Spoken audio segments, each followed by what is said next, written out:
دي لقطه. يلا يا استاذ صوت. ماشي. النهارده هنتكلم عن نبذه مختصره عن حضاراتنا المصريه القديمه، وهنعمل مسرحيه بسيطه كده هنعرف فيها تعريفات مبسطه. النهارده هنتكلم عن الحضاره المصريه القديمه. دي في الصف الرابع في كفر مات الحروب. هنبدا باول حاجه اثارنا العظيمه. ما هما الاثار؟ كل ما تلقاه لنا أجدادنا القدماء ويعبر عن حياتهم. تمام. يبقى الطالب ده عرفنا هي ايه الاثار؟ هي عباره عن كل ما تركه لنا اجدادنا من مظاهر حياتيه وعبر عن حياتهم. يعني ابو الهول حضاره، الجبال الاهرامات حضاره، كل ما يعبر عن حياتهم حضاره مصريه. تمام.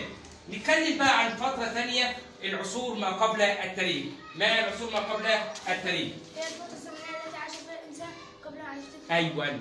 في حد فاصل يا ولاد، معرفة الإنسان الكتابة وقبل معرفة الإنسان الكتابة. زميلكم عرفناه عن عصور ما قبل التاريخ قبل ما يعرف الكتابة الهيروغليفية. تمام.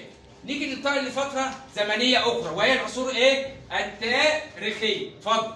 هي الفترة الزمنية التي عاش فيها الإنسان بعد معرفة الكتابة. بعد معرفة الكتابة. برافو عليك. تمام. نيجي ننتقل لعصر آخر بقى وهو اكتشاف المعادن. عصر المعادن. من عصر المعادن؟ اكتشف فيها المعادن وتنقسم إلى عصر النحاس وعصر الحديد. برافو عليك. عصر النحاس وعصر الحديد. يبقى عصر النحاس اللي جه الاول وبعد كده الحديد. وكان الانسان يستخدم ادواته من النحاس والحديد على حسب عصر.